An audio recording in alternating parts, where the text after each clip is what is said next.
Audience को ना ये लगता है, जितने भी लोग हैं, दर्शक हैं, पॉडकास्ट देख रहे हैं, कि ना शायद हमारे लिए कोई जिन आएगा, हमारी जिंदगी की प्रॉब्लम्स को दूर कर देगा। तो वहाँ एक रियल मैसेज देती हूँ मैं आप लोगों को, जी। जो कर्म हम करके आए हैं ना, वो तो भुगतना पड़ेगा। बट ये साइंसेस क्या कर सकती हैं? गुरु नानक देव जी ने एक कहानी में कहा है कि सूली से सुई, मतलब हो सकता है आपको फांसी होनी हो, और ये साइंसेस का आप यूज करते हैं अपनी लाइफ में, तो आपको एक सुई चुभ जाए, इतना ही पेन हो, तो वो जो सूली थी, जो फांसी थी, वो आपकी कट जाए। तो ये साइंसेस इस तरह से आपकी हेल्प करती हैं, ठीक है। लेकिन आप सोचिए सुई भी ना चुभे तो नहीं होगा। और कभी कभी हम स्पिरिचुअलिटी में होते हैं ना, तो हमारा माइंडसेट इतना अच्छा काम करने लगता है कि हम सुई चुभने को भी कहते हैं थैंक यू गॉड, आपने सुई चुभो के हमें अवेयरनेस में डाला है। हाँ, एग्जैक्टली। या एक सेइंग है कि कोई बड़ी घटना होनी थी, छोटे में निपट गई। हम बहुत बार कहते हैं, बहुत बार ठोकर कहते हैं। लगती है, हाँ। हम गिरते हैं, है ना, तो हाँ। दूसरा हमें कहता है ओए कोई बात नहीं, हो सकता है कुछ और बुरा होना हो। तो ये साइंसेस आपको ऐसे संभाल लेती हैं हाथ में कि आपके साथ ये बुरा होना था, और हमने ये रेमेडीज की, या इनको सीखा, अपने घर का वास्तु ठीक किया, अपने नाम को सही किया, अपने फोन नंबर को सही किया, तो जो आपके साथ बहुत बुरा होना था, वो आपके पास छोटे फॉर्म में आया। राइट। एक चीज और आप प्लीज करिए, नरेंद्र मोदी जी की डेट ऑफ बर्थ को मैं चाहूंगा आप इलेबरेट करिए कि उनकी डेस्टिनी में क्या क्या चीजें हैं। वैसे तो हम लोग सब देख रहे हैं कि वो किस लेवल पे हैं और क्या उन्होंने अचीव किया है। जी, उनकी डेट ऑफ बर्थ 17/9/1950। 17 सितंबर 1950। यस। ठीक है, मुझे पता थी, मैं जस्ट तुम्हारा टेस्ट ले रही ओके। थी।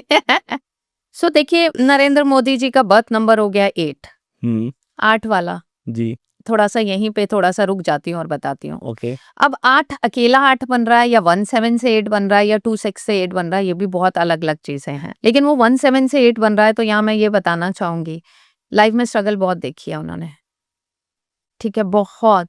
और मैं अपने सेशंस में भी पढ़ाती हूँ ना, जीरो से हीरो बनने की कैपेबिलिटीज इनके अंदर होती है।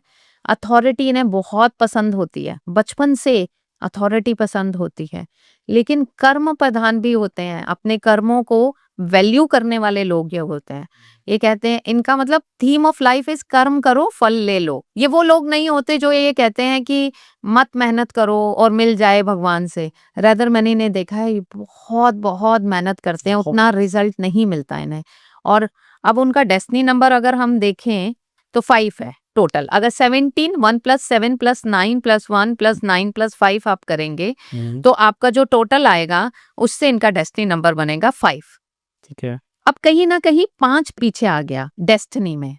और देखिए, इन्हें सक्सेस भी लेटर एज में मिली है, राइट। जब इनका डेस्टिनी नंबर एक्टिवेट हुआ है। जब ये 40 साल तक पहुंचे होंगे, तो इनको थोड़ी थोड़ी पहचान मिलनी, लोगों के मन शुरू में हुई थी उस शुरू टाइम पे। होनी शुरू हो गई, है ना।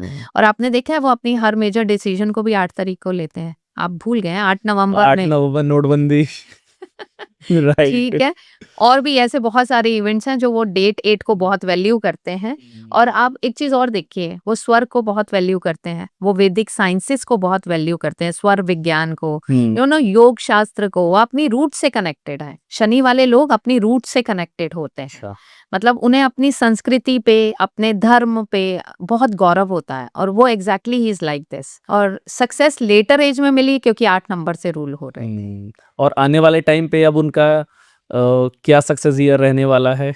उनका सक्सेस ईयर क्या लेने वाला, अभी चल रहा है 2025, जी। ठीक है। तो 2025 उनका रूलिंग नंबर 8 है, ठीक है। थोड़ा सा मतलब बहुत तो अच्छा नहीं बोलूंगी, मीडियोकर सा। नेक्स्ट हो जाएगा, अगर मैं उनका देखूं तो पर्सनल ईयर 9, ओके। ठीक है। तो 8 और 5 के लिए 9 अब थोड़ा सा, मैं इसको भी कहूंगी मीडियोकर रहेगा। लेकिन जब 2027 आएगा, नंबर 1 का रूल आएगा उनके लिए, 2027, 7 8 9 10 11, 11 मीन्स 2 2 और 8 10, यस। तब उन्हें अपना ध्यान देने की जरूरत है, अपनी हेल्थ में भी, अपनी सत्ता का, अपनी कुर्सी का, उन्हें ध्यान देने की जरूरत पड़ेगी। आने वाली इलेक्शंस में उनके लिए चीजें कठिन हो सकती हैं, बिकॉज ऑफ एज फैक्टर भी उनका है। देखिए, बहुत सारी चीजें ऐड ऑन करती हैं। लेकिन मैंने उन्हें हमेशा देखा है, वो कर्म की बात करते हैं। अगर कर्म वो प्रधान है। कर्म प्रधान है, शनि कर्म प्रधान है ना, तो उनके अंदर वो वाली क्वालिटीज हैं। वो वैल्यू करते हैं अपनी अपनी संस्कृति को, वो वैल्यू करते हैं रूट्स को, वो वैल्यू करते हैं कर्मों को, ठीक है। और मेहनत करके वो यहाँ तक पहुंचे हैं। उनकी Right. जर्नी को हाँ, सब कहीं मतलब यही डिफाइन करते हैं ना, चाय बेचने वाला राइट। कैसे एक प्रधानमंत्री बना, है ना, कितने लोगों ने उनके बारे में लिखा है। तो वो उनकी जीरो से हीरो बनने की कैपेबिलिटीज ना, अब नंबर 1 जो पैदा होते हैं ना वो राजा होते हैं, इनबॉर्न राजा होते हैं ना, लेकिन नंबर 8 वाला अपनी मेहनत से राज सिंहासन को अचीव करता है। और ये सबको पता है उनके बारे में कि उन्होंने यहाँ तक पहुंचने के लिए कितनी स्ट्रगल की है। यही कोई 26 से 8 वाला होता, जिनकी डेट ऑफ बर्थ 26 से 8 आ रही है, तो वो लोगों को कभी भूल के पार्टनरशिप नहीं करनी चाहिए। उनको पार्टनरशिप नहीं करनी चाहिए, उनको धोखा ही मिलेगा, उनकी बैक बिचिंग होगी, लोग उनके बारे में बुरा बोलेंगे, और जहां इन्वेस्ट करेंगे पैसा डूब जाएगा। तो हर एक नंबर की अलग प्रेडिक्शन है। राइट। नंबर प्रेडिक्शन तो ठीक है, जिसकी जैसी डेस्टिनी है वैसे वो काम कर रही है, लेकिन अब किसी की डेस्टिनी मान लीजिए बहुत अच्छी है, लेकिन उसने अपने कर्म बहुत खराब किए हुए हैं, तो क्या कर्म उसकी डेस्टिनी के आगे आएंगे? आएंगे। अगर सपोज करिए मेरी डेस्टिनी है कि जैसे आपने बताया कि अभी आने वाले 2 साल मेरे लिए बहुत अच्छे होने वाले हैं, लेकिन मैं अपने कर्म ही खराब कर लूँ, तो वहाँ तो न्यूमरोलॉजी भी काम नहीं कर ये पाएगी। तो किसी भी जगह आपको होता है। और देखिए थोड़ा सा ये भी सोचिए, आप आज गलत कर्म कर रहे हैं ना, कुछ लोगों का ऐसा प्रारब्ध होता है कि अभी गलत किया अभी मिल गया। कुछ लोग ना उसको पहले इकट्ठा करते हैं, गलत गलत गलत, और फिर एक ही बार तूफान आता है। पाप का घड़ा भर रहा है। हाँ, समझ रहे हैं? आपने कभी-कभी ऐसा देखा होगा, देखा है। बड़े लोग भी कहते हैं, देखो वो कितना बुरा आदमी है, कितना बुरा करता है और दिन दुगनी रात चौगनी तरक्की कर रहा है। एक्चुअली वो पाप का घड़ा ही भर रहा होता है, ठीक है? तो ये साइंसेस कर्मा पे ही बेस्ड हैं। ओके।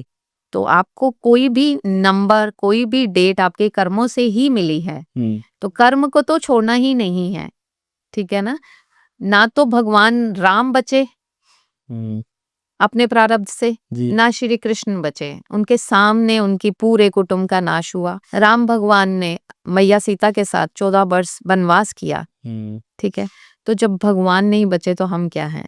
लेकिन ये जरूर है कि आपकी इनर सोल, आपकी आत्मा की शुद्धि, आपकी अच्छी सोच, अच्छे विचार, अच्छे शब्द हर समय यूनिवर्स में मैनिफेस्ट हो रहे हैं। ओके। अगर किसी के कर्म बहुत खराब रहे हैं, अब वो चाहता कि मैं न्यूमरोलॉजी के थ्रू उन कर्मों को अपने ठीक करूं या उनका जो प्रभाव है उसको मैं कम करूं, तो वो कैसे कर सकता है? कर सकता है, क्योंकि जब आप हमसे न्यूमरोलॉजी सीखते हैं तो हम तो आपके माइंडसेट पे खेलते हैं ना। हम आपको साइंस तो सिखाते ही सिखाते हैं। मैं ये गारंटी कर सकती हूँ, अगर सेशंस में आ रहे हैं तो ईश्वर की कृपा से हम लोगों के माइंडसेट ही चेंज कर देते हैं। जब मैं आपको पढ़ाते पढ़ाते ये कहूँ कि 8 नंबर वाला कर्म प्रधान है, अगर 8 नंबर वाला चोरी करेगा तो सबसे पहले पकड़ा जाएगा। और अगर 8 नंबर की लाइफ में स्ट्रगल है, और अगर 8 नंबर वाला अपनी जिंदगी को सुधारना चाहता है, अपने कर्मों को सही कर लो। और आप मेरे स्टूडेंट हैं, आप करेंगे कि नहीं करेंगे? बिल्कुल करूंगा मैं तो। फिर तो हम आपकी माइंडसेट पे खेलते हैं। तो आप बुरे कर्म करके न्यूमरोलॉजी में आए हैं तो भगवान आपको रास्ता दे रहे हैं। God is opening door for you, कि तूने जो कर लिया उसको सुधार के मेरे पास आई हो, क्योंकि अगर मेरे पास आ गया ऐसे कर्म करके तो फिर मैं क्या करूंगा वो तू सोच नहीं सकता। So these are the sciences which connect you to your soul, to your life, to your, कह देते हैं ना कि आप मन से बुद्धि चित्त अहंकार, जो हमारे ये 4 डायमेंशंस हैं, आप उसमें ग्रो करना शुरू कर देते हैं। ये एक पढ़ाई नहीं है कि जैसे आप रट रहे हैं, ये स्पिरिचुअलिटी का ही पार्ट है।